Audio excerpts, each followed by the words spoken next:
Alright guys, so let me go back a couple of pages. Here are our key vocabulary words. You already know the definition for these, so you can just rewrite them in. We did these definitions in class already, but I'll go ahead and go over them again. Rational root theorem is a method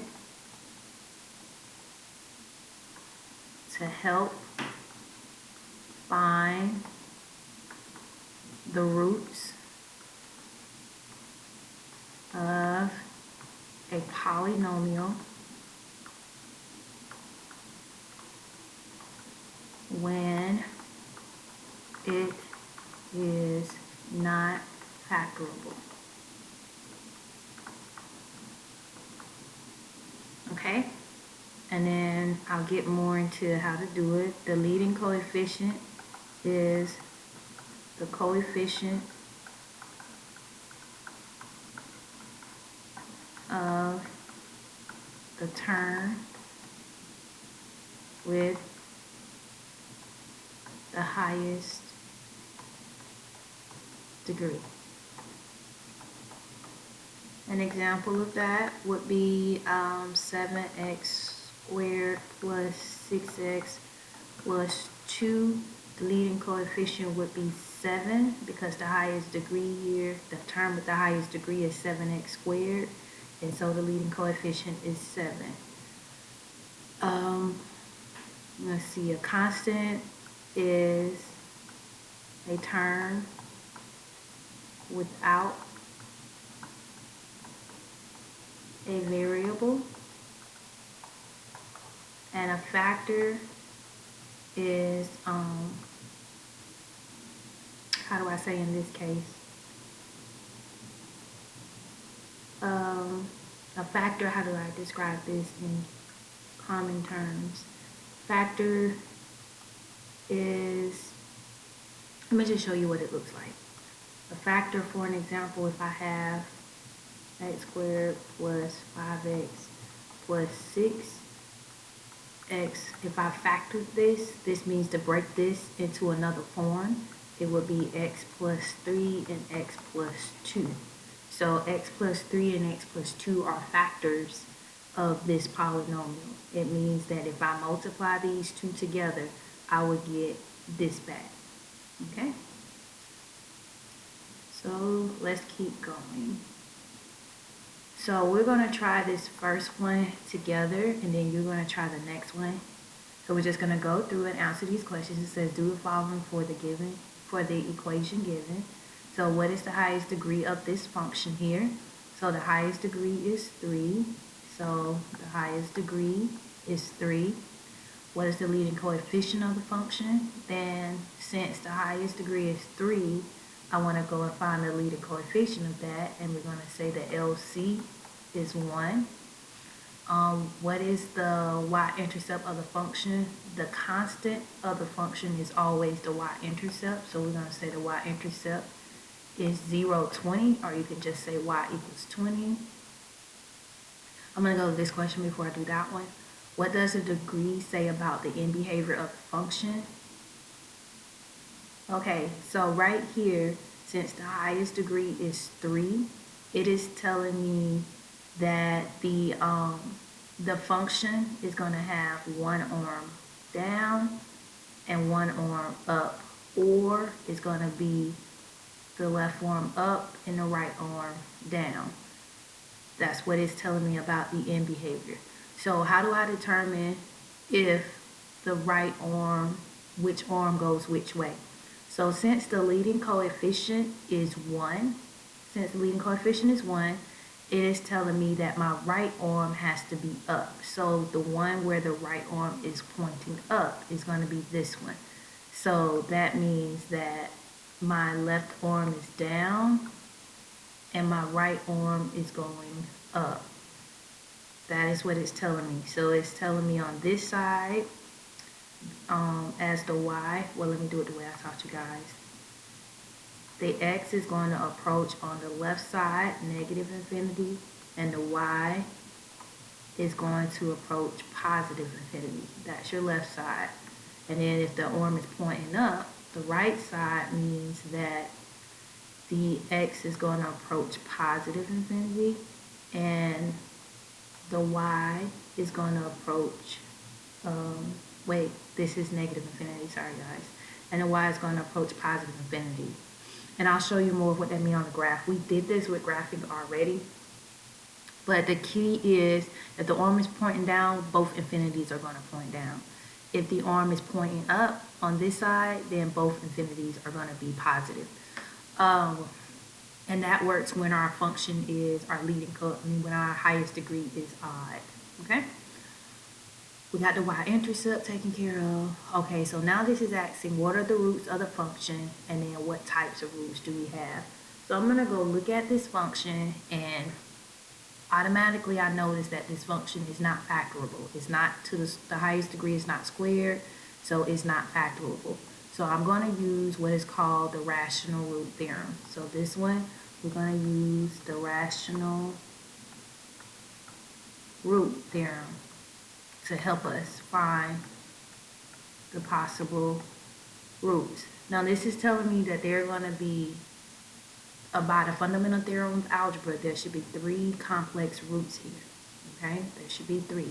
So what I'm going to do is first I need to find the p, and then I need to find the q. And let me write this equation down here.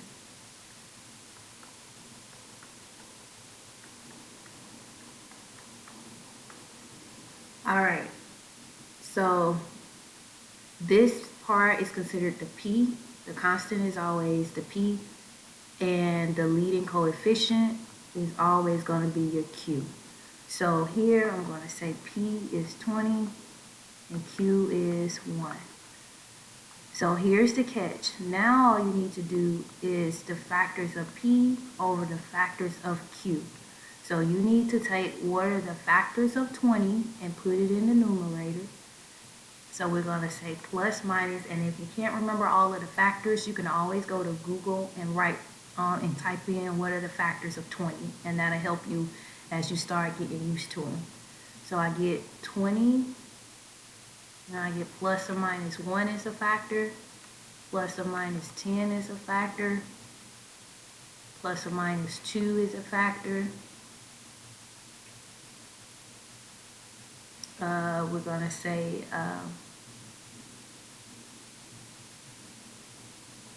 plus or minus 5 is a factor, and plus or minus 4 is a factor. And I think I got them all. You can always double check Google to see what the factors are. And now I need the factors of 1, which is just really simple, plus or minus 1. Okay, so all of the factors that we need to test to see if they are roots of this polynomial. So here's how we're going to do this. We're going to say 20 divided into 1 is 20, and then negative 20 divided into negative 1 is negative. So here's essentially what you're going to do. You're just going to divide these numbers by the denominator. And so we're going to say factors to test. So we're going to say plus or minus 20 need to be tested, that's 1. Plus or minus 1 need to be tested. Plus or minus 10 needs to be tested. Plus or minus 2 need to be tested. And plus or minus 5 need to be tested. And plus or minus 4 need to be tested. And these numbers aren't changing because we're dividing them by 1. If this was a 2, then this would have been 10, 1/2, 5, 1, 5 over 2, and 2. Okay? So we need to test all these factors. Now in class, I taught you a shortcut. We could take all of these and divide these numbers into this polynomial to see which one gives us a remainder of 0. But we have a shortcut we can use now since these are possible roots. We're going to use what is called the rational root. We're going to use not the rational root theorem. We're going to use the remainder theorem to help us find out which one of these is going to be a y-intercept. Oopsie. Remainder theorem. We're going to use it to test to see which one is going to give us an x-intercept here. So this is what it means. If 20 is a root for this polynomial, then I'm going to say f of 20. I'm going to substitute it into this equation. I'm going to say 1 times 20 to the third minus 5 times 20 squared minus 4 times 20 plus 20. Alright, now I'm going to go and see if this gives me 0 when I get finished with it, then I know that 20 is a root of that polynomial. And then I also would know then x minus 20 is a factor. That goes off of when we did synthetic division as well. We found that if the remainder was 0, then that number that we divided by is a root, and the opposite of that number is a factor. Okay, so I'm going to show you guys how to use Desmos. I have a graphic calculator on my computer, but I'm going to show you guys how to use Desmos since you probably don't have a graphic calculator. So you can just Google Desmos scientific calculator, or you can use the link that I gave you on your PDF. And here we go. So I'm going to type in what I have here in this equation, and this is the first one that I'm going to test because I got a bunch of these I need to test. So this is the first one. I'm going to show you a shortcut. I'm only going to put this part in, and I'm going to show you how you don't have to keep retyping this in. So, what was it? Okay, 1 times 20 raised to the third minus 5 times 20 raised to the second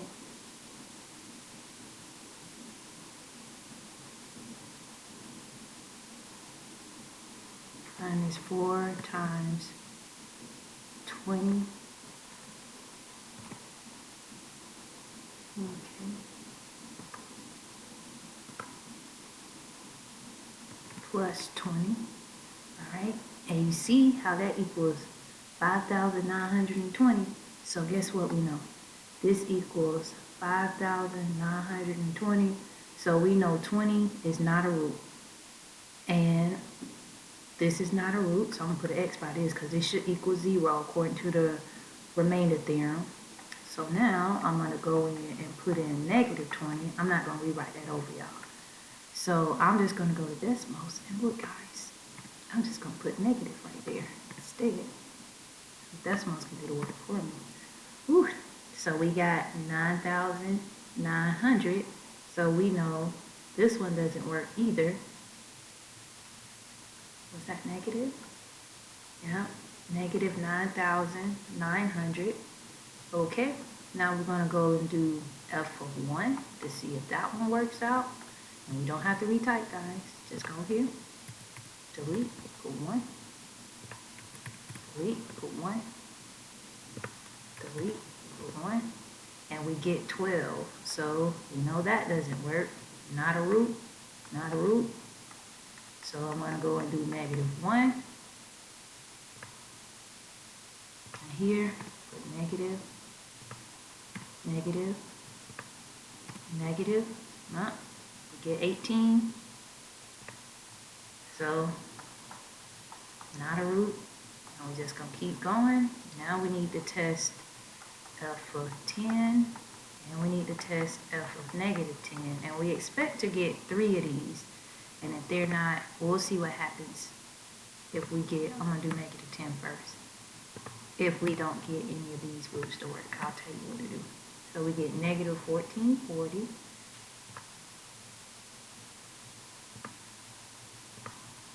Alright. So negative 1440. So we know that doesn't work because we're looking for 0. And then I'm going to go and take away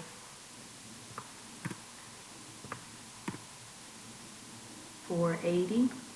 So here, 480.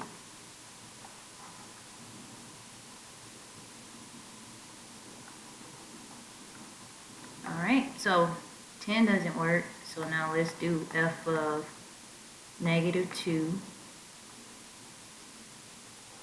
and 2. All right, let's go see. -2, -2, -2. Ooh, we found one. So it looks like -2 is going to work. So f of -2 gives us 0. Well, we know -2 is a root because the remainder theorem says when you substitute the number in and you get out 0, that means that that's a root. So we found us a root so far. We got 2 more we need to find. So I'm going to take this away, take this away, take this away. Ooh, 2 works as well. So we've got -2 and 2. All right, that equals 0. So we found 2 of our roots so far. Now we need to go and test 5 and -5. So we found 2. And once we find one more, we're good to go. Because we only need 3. Because the highest degree is 3. So we're only expecting 3 roots to show up here.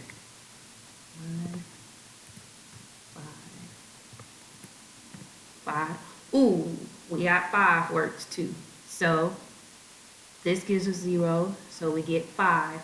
Now let's go and check. I just want to go and check the other ones just because, just to show you, to make my point. So you see how -5 gives us 210, and we actually can stop. Was that -210? You see how we can stop here because we were only expecting 3 roots, and that's because the highest degree of this function is 3. You can go and check f of 4, and I'll do it just because we're here. So I'll go ahead and do it to show you. So I'm going to do the negatives first.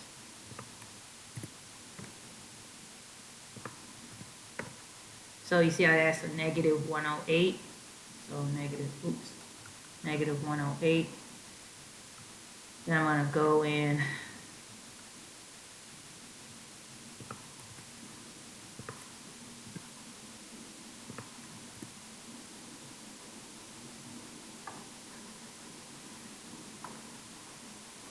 -12. Okay. So here we found our three roots. So the roots of this are -2, 2, and 5. So the x-intercepts are 2, 0, -2, 0, and was it 5 or -5? Let's see. It was 5, not negative. 5, 0. All right. And then what types of roots are these? You see how they're not fractions or they're not decimals?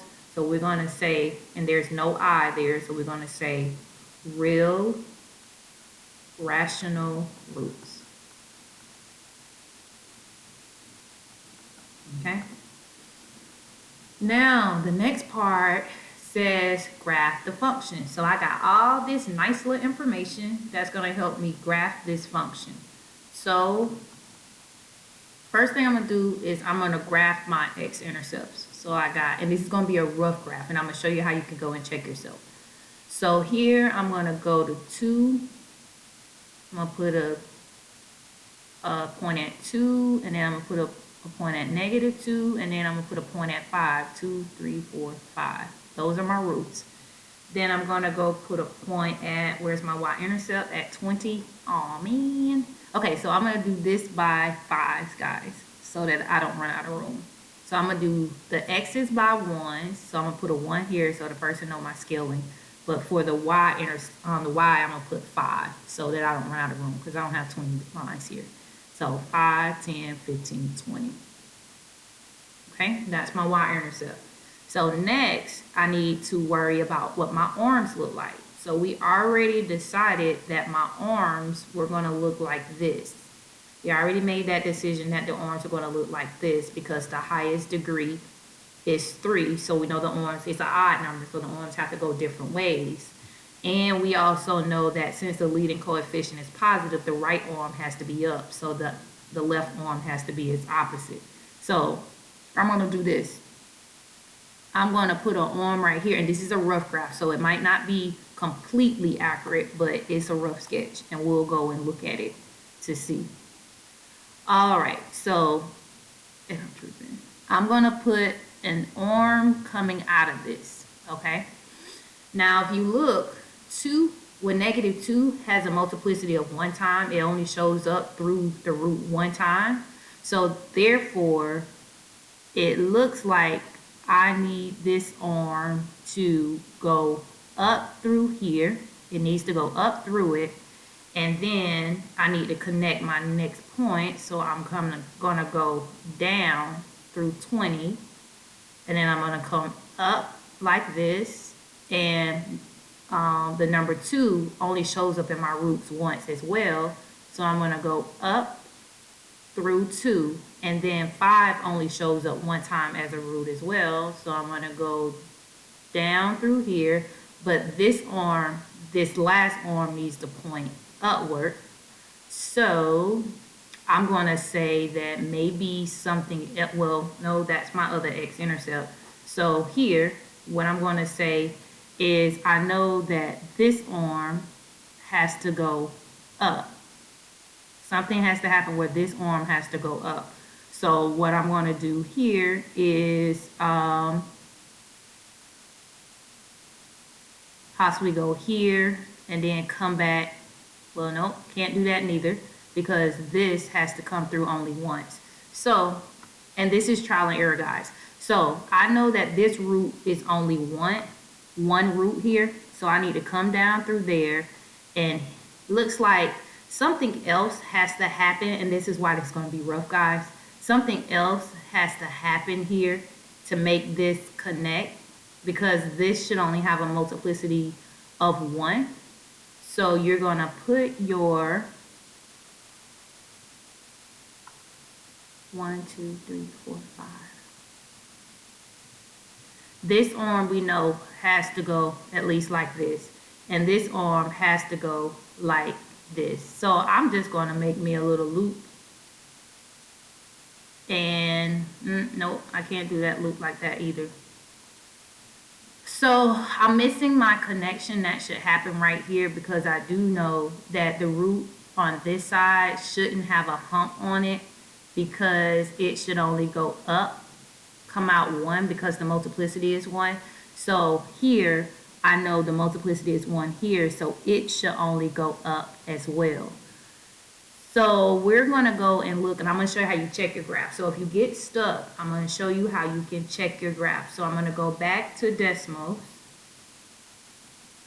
and this time I'm going to go to Google, and I'm going to type in Desmos graphing calculator, and this is how you check yourself.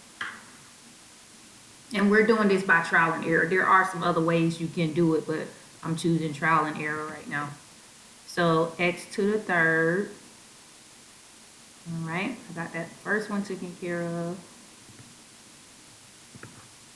Minus 5x raised to the second. And you can type in with this right here too, guys. As a matter of fact, that's what I'll use. So you can see I was using my keyboard. Oopsie. Minus 4x. Oh, shucks now. Okay. Plus 20. All right. So, oh, that's why I messed up it. Okay. So, guess what, babies? I have my y-intercept in the wrong spot. I knew something was strange. So, let's try this again. My y-intercept was in the wrong spot. And it happens. We all make mistakes. It happens. So let's go back again. So 1, 2. So this is negative 2 right here. We were right about this arm doing that. And then I'm going to still do this by 5. So 5, 10, 15, 20. This goes here. And then 2, 3, 4, 5. All right. So I know this arm needs to point up, because this is what our arm should look like. So here I'm going to go, this should have a multiplicity of 1 as well, and then that one also has a multiplicity of 1. So there we go. I had my y-intercept in the wrong spot. And that's a common mistake with the graphing. So just make sure you're careful. If your arms are not acting like they want to act right, then you can easily go look at the graph and then figure out where you were going wrong at. And I saw where I was going wrong. And this is how you also check yourself too. Check yourself. And guys, try it first and then go check yourself. Okay? So that was fun. Now let me put this picture on our little graph too. Control copy. Oops. And we did it. So just make sure your pieces are in the right spot because it should fall in perfectly. And you look at your multiplicities and you're good to go. And we did it. And there we go. Okay, so I will see you guys when you come back to class.